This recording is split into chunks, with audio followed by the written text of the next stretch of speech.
Assalamualaikum warahmatullahi wabarakatuh. Bertemu lagi dengan saya di mata kuliah Seminar Manajemen Keuangan.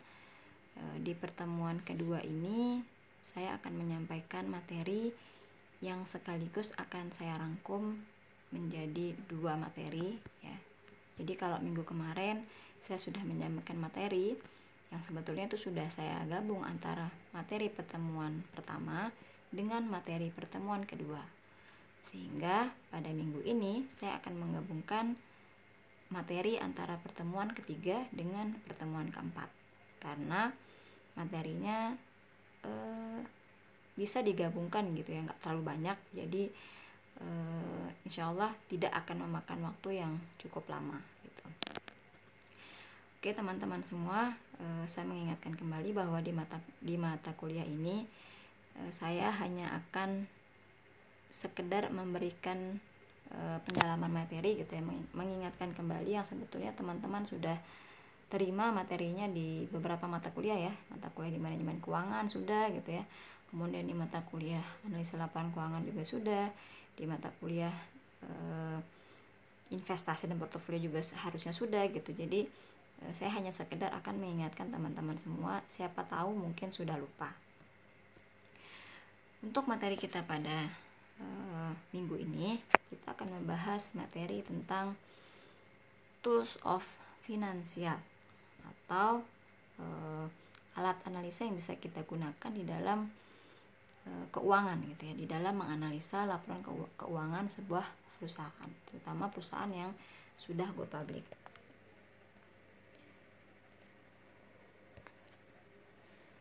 Oke, di sini saya hanya sedikit mengingatkan kepada teman-teman semua bahwa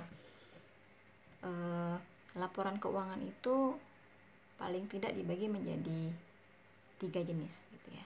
Dan ini pasti teman-teman juga sudah pada tahu gitu ya, karena ini adalah hal yang sudah biasa teman-teman pelajari dari semester 5 lah paling enggak gitu ya. Mungkin kalau semester 3 lupa, ya paling enggak dari semester 5 teman-teman sudah terbiasa melihat laporan keuangan sebuah perusahaan, dimana ada 3 ya paling tidak. Yang pertama adalah laporan laba rugi. Laporan laba rugi ini memperlihatkan kinerja sebuah perusahaan selama satu periode tertentu, dimana satu periode ini biasanya itu terjadi selama 1 tahun. Jadi kalau ke teman-teman mau melihat kondisi perusahaan tersebut, apakah dia rugikah ataukah dia labakah gitu ya, ataukah labanya itu terjadi peningkatan setiap tahunnya, maka kita akan melihat pada laporan laba rugi. Yang kedua adalah laporan neraca. Nah, laporan neraca ini memperlihatkan posisi aset dan sumber dana yang dimiliki oleh perusahaan tersebut. Jadi di sisi sebelah kiri itu adalah aset yang terdiri dari aset lancar dan aset tetap. Kemudian di sisi sebelah kanan adalah sisi yang memperlihatkan sumber keuangan perusahaan tersebut, di mana terdiri dari liabilitas atau hutang, dan yang kedua adalah modal. Ya, jadi kalau sebelah kanan adalah sisi sumber, maka sebelah kiri di sisi aset adalah yang memperlihatkan penggunaan dari sumber uang tersebut. Yang terakhir adalah laporan arus kas, di mana laporan arus kas ini paling tidak memperlihatkan arus kas masuk dan arus kas keluar dari sebuah perusahaan. Jadi kalau mau melihat berapa sih uang yang masuk dan berapa uang yang keluar, maka itu akan terlihat pada laporan arus kas. Berikutnya adalah kita akan masuk kepada interpretasi kritikal laporan keuangan. Jadi kita akan masuk kepada materi inti, yaitu tentang tools of financial tadi gitu ya. Apa sih alat yang bisa kita pakai di dalam menginterpretasi kritikal sebuah laporan keuangan perusahaan. Nah, di sini paling tidak ada 3 ya. Ini teman-teman seharusnya sudah pernah mendapatkan di mata kuliah analisa laporan keuangan di pertemuan-pertemuan awal gitu ya. Dimana ada 3. Yang pertama adalah analisis horizontal. Analisis horizontal atau biasa disebut analisis komparatif. Sederhananya perhitungannya itu dihitung dari kiri ke kanan. Bagaimana maksudnya dari kiri ke kanan? Maksudnya adalah melihat seberapa besar persentase perubahan sebuah laporan keuangan perusahaan dari tahun ke tahun. Jadi analisis ini bisa digunakan ketika laporan keuangan perusahaan tersebut tersedia paling tidak lebih dari 1 tahun, ya 2 tahun, 3 tahun dan seterusnya. Maka akan terlihat perubahan dari dengan menggunakan analisis horizontal ini. Yang kedua adalah analisis vertikal atau biasa kita sebut common size, ya. Kalau tadi horizontal itu dia dari kiri ke kanan karena bentuknya horizontal, maka karena ini vertikal maka bentuknya adalah tegak lurus atau dari atas ke bawah. Bagaimana caranya? Jadi misalnya kalau kita mau menghitung analisis vertikal dari sebuah neraca, maka yang kita lakukan adalah misalnya di sisi aset, ya, maka yang dilihat adalah seberapa besar perbandingan antara kas dibandingkan dengan aset. Jadi berapa jumlah persennya gitu ya, kas ini jika dibandingkan dengan aset. Kenapa menggunakan aset? Karena aset adalah subtotal dari sebelah kiri dari sebuah neraca. Kalau sebelah kanannya berarti kita menggunakan liabilitas ditambah dengan modal atau equity. Jadi saya ulangi sekali lagi, kalau analisis horizontal melihat perubahan dari tahun ke tahun, sementara analisis vertikal adalah melihat persentase perbandingan antara total sebuah laporan keuangan dengan subtotal dari laporan keuangan tersebut. Jadi misalnya tadi aset kas ya dibandingkan dengan aset pada perusahaan. Dan yang terakhir adalah analisis rasio. Analisis rasio ini juga sudah sering banget pasti ini ya. Bahkan di skripsi juga masih ada beberapa yang menggunakan analisis rasio, yang sebetulnya saya pun sudah tidak merekomendasikan teman-teman untuk menggunakan analisis rasio ya dalam melaksanakan tugas akhir. Nah, untuk pertemuan kita pada hari ini kita hanya akan membahas 2 analisis ini saja, analisis horizontal dan analisis vertikal. Analisis rasio tidak saya masukkan di dalam silabus karena memang sudah terlalu sering ya, dan hanya mengulang rumus-rumus saja gitu ya, sebetulnya sifatnya sama gitu. Yang berikutnya adalah saya akan langsung masuk kepada contoh dari analisis komparatif dan analisis common size. Ini yang terakhir ya teman-teman ya, karena inti dari pertemuan kita pada minggu ini adalah menganalisa sebuah laporan keuangan jika kita menggunakan analisis komparatif maupun analisis common size. Nah, di sini teman-teman bisa melihat sebuah laporan keuangan ya. Ini adalah laporan laba rugi sebuah perusahaan, di mana saya mengambil di sini ada 3 tahun ya laporan keuangannya, yaitu pada tahun 2015, 2016 dan 2017. Teman-teman bisa lihat ya di bawah laporan laba rugi itu ada description. Description itu berisi tentang item-item apa saja dari laporan laba rugi yang ada pada perusahaan tersebut ya. Kemudian ada tahunnya, tadi saya sudah bilang ada 3 tahun. Setelah itu baru kita lakukan analisis komparatifnya, dan di sebelahnya adalah analisis common size. Ini saya gabung ya karena pada dasarnya dia sama aja gitu, hanya beda dari kiri ke kanan atau atas ke bawah. Oke, saya tidak akan menjelaskan deskripsinya karena pastilah teman-teman sudah paham gitu ya. Saya akan masuk kepada rumus dari analisis komparatif. Oke, jadi saya sudah bilang tadi bahwa analisis komparatif ini menjelaskan perubahan dari tahun ke tahun dari sebuah laporan keuangan. Maka yang bisa kita gunakan adalah kita tidak bisa melihat perubahan pada tahun 2015 karena kita tidak punya data pada tahun 2014. Yang bisa kita gunakan adalah ada berapa sih persen perubahan dari 2015 ke 2016. Nah, teman-teman bisa dilihat di situ ya. Jadi cara untuk mendapatkan nilai ya atau seberapa persen perubahan, saya contohkan di situ net revenue ya, pendapatan basi ya, net revenue atau pendapatan basi dari sebuah perusahaan di mana selama tahun 2015 menuju 2016. Maka rumusnya adalah nilai dari pendapatan bersih atau net revenue tahun 2016 dikurangi dengan net revenue atau pendapatan bersih pada tahun 2015 dibagi net revenue atau pendapatan bersih pada tahun 2015 dikali 100. Nanti akan ketemu persentasenya berapa gitu ya.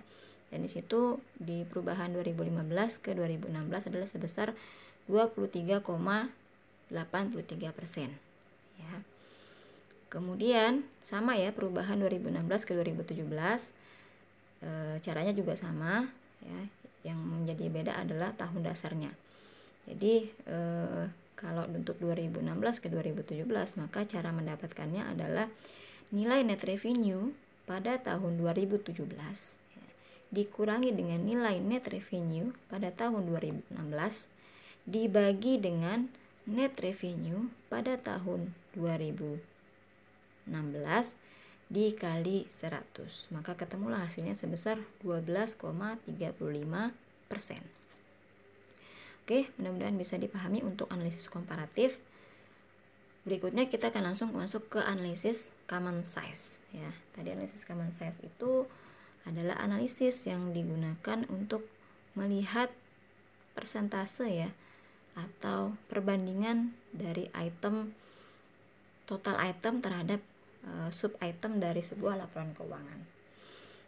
Jadi saya contohkan di situ ya. Jadi yang menjadi total item di situ adalah net revenue ya atau pendapatan bersih. Karena pendapatan bersih ini adalah pendapatan yang belum dikurangi dengan biaya-biaya pajak maupun bunga, sehingga dialah dijadikan sebagai patokan dalam melihat persentase dari sebuah subtotal, terutama di laporan laba rugi. Jadi kalau saya mencontohkan di situ adalah cost of revenue. Ya, kenapa saya tidak mencontohkan net revenue? Karena pasti hasilnya adalah 100%. Ya, karena nilai yang bersangkutan dikali dengan jumlah nilai dibagi dengan net revenue dikali dengan 100, maka ketemulah 100%. Saya langsung contohkan pada cost of revenue.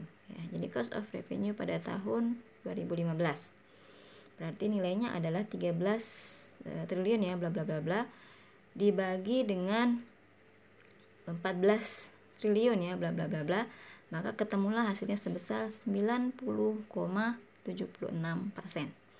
Artinya adalah perbandingan nilai cost of revenue terhadap net revenue atau pendapatan bersih adalah sebesar 90,76%. Ya. Saya ulangi ya. Kalau analisis komparatif tadi rumusnya itu adalah 2000, kalau kita mau melihat tahun dasarnya 2015 berarti melihat perubahan 2016 ke 2015. Berarti 2016 dikurangi dengan 2015 dibagi dengan 2015 dikali 100. Dimana kalau ketemu hasilnya adalah 23,83%, maka artinya adalah perubahan yang terjadi antara tahun 2015 ke tahun 2016 adalah sebesar 23,83%. Demikian juga dengan yang perubahan 2016 ke 2017. Sementara tadi analisis common size saya sudah ulangi lagi tadi ya. Saya sudah sampaikan bahwa kalau hasilnya adalah 90,76%, maka jumlah perbandingan antara net revenue dengan cost of revenue adalah sebesar 90,76%. Ya, sama interpretasinya ya dengan yang lain-lain juga. Itu berkaitan dengan analisis komparatif dan analisis common size ya. Mudah-mudahan teman-teman bisa mendengarkan suara saya agak lama gitu ya, karena menurut saya sih cukup mudah ya, ini nggak terlalu susah. Oke, itu tadi yang terakhir dari materi saya. Yang berikutnya adalah ya tentu saja tugas gitu ya. Tugasnya adalah yang urutan tugasnya adalah mencari data laporan keuangan sebuah perusahaan. Dan saya minta laporan keuangannya adalah selama 5 tahun terakhir. Di mana laporan keuangan itu teman-teman buat dalam bentuk Excel seperti tabel yang sudah saya perlihatkan sebelumnya. Seperti tabel yang ini ya. Nah, ini jadi dibuat persis seperti tabel ini. Di bagian neraca di sheet 1 berarti di sheet 2 nanti mungkin bisa laporan laba rugi, sheet 3 nanti laporan arus kas ya. Seperti ini persis ya. Kemudian kita kembali ke tugas. Setelah teman-teman menyusun laporan keuangannya dalam bentuk Excel ya selama 5 tahun terakhir, maka silakan dilakukan perhitungan menggunakan analisis komparatif dan analisis common size seperti pada slide yang sudah saya jelaskan di slide sebelumnya. Berikutnya ya, setelah melakukan analisis komparatif dan analisis common size, itu dibuatkan dalam bentuk grafik ya, grafik baik yang sifatnya komparatif maupun analisis common size-nya. Jadi persentasenya itu dibuatkan dalam bentuk grafik. Jadi terlihat nanti apakah dia kecenderungannya naik ataukah kecenderungannya turun ya. Itu berkaitan dengan analisis, terutama analisis komparatif ya. Kalau analisis common size ya masih tidak terlalu penting lah ya untuk dibuat grafiknya, karena dia tidak terlihat tidak menggambarkan perubahan, tapi lebih kepada berapa besar perbandingan gitu ya.